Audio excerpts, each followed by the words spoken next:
Hello. Today we're going to be doing a bit of a hip shift but with a heel hover. So this is an exercise that I use predominantly for building up kind of stiffness in the foot, in the hamstring, in the glute for back to run. I guess building stamina and elasticity and things like that in that kind of area. And yeah, we'll kind of layer the difficulty on. So we'll start off with a bit of a hip shift, kind of practice that to start off with, and then add in the extra level of difficulty, because it can end up as quite a complex movement. But if you practice the basics first, then you'll find it kind of easier to find that. So you might need to layer that for the first kind of 10, 15, 20 times that you practice this, and then you'll get adept at just doing the final movement on its own. Okay, so all we need for this is a free bit of wall, but knowing that that is quite a rare thing in a lot of houses, especially in the UK, we can always use a door instead if we want to.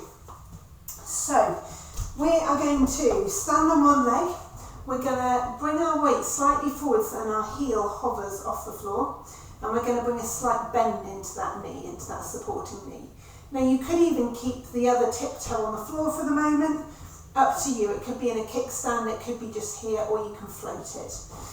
Okay, so what we're going to do is, keeping that knee bent and that heel hovering, we're just going to shift our sit bones back. So we're going to come into a bit of a hip hinge, move your hands as you need to, and then we're going to come forwards. Now your automatic will be to want to snap that knee back.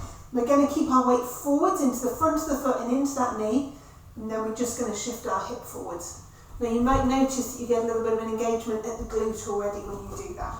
So we're going to shift our hip back, knee bent, heel hovering, shift our weight forwards, heel and knee don't move, we just shift straight forwards at our hip.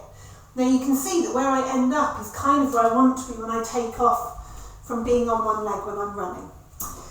Okay, so let's add a little bit more complexity to this now. So now, as I hinge back, I'm going to keep my knee soft, keep my heel hovering.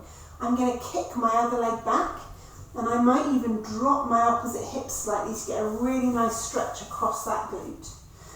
Now from there, I'm going to push into the front of my foot, all 5 toe knuckles and all 5 toe pads. I'm going to push, push, push, push, push, push, push. And you'll see that my heel is hovering, my heel is lifting, and my hip is coming forwards as I come up, okay?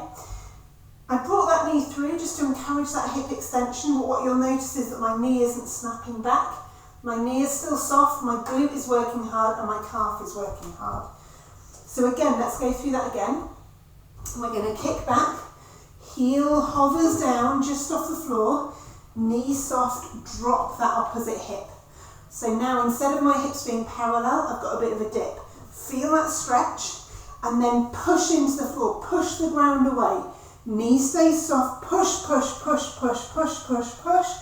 And this is where the wall comes in useful. You could also use a squat rack. So you could have your hands on either side of the squat rack. You could use a door frame, up to you. Okay, we'll go through that once again. So now we're going to kick back.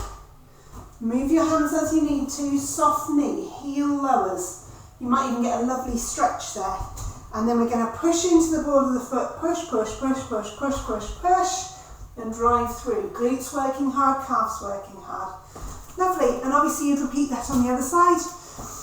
You're going to work until you're tired. So that might start off as being 6 reps, it might start off as being 8, and you're just going to build up from that perspective, so building up to sort of 12 reps or so, and then you're going to do multiple sets. So you might start off with 2 sets, build up to 3 or 4 sets. Okay, enjoy, and as always, any questions, just drop me a line.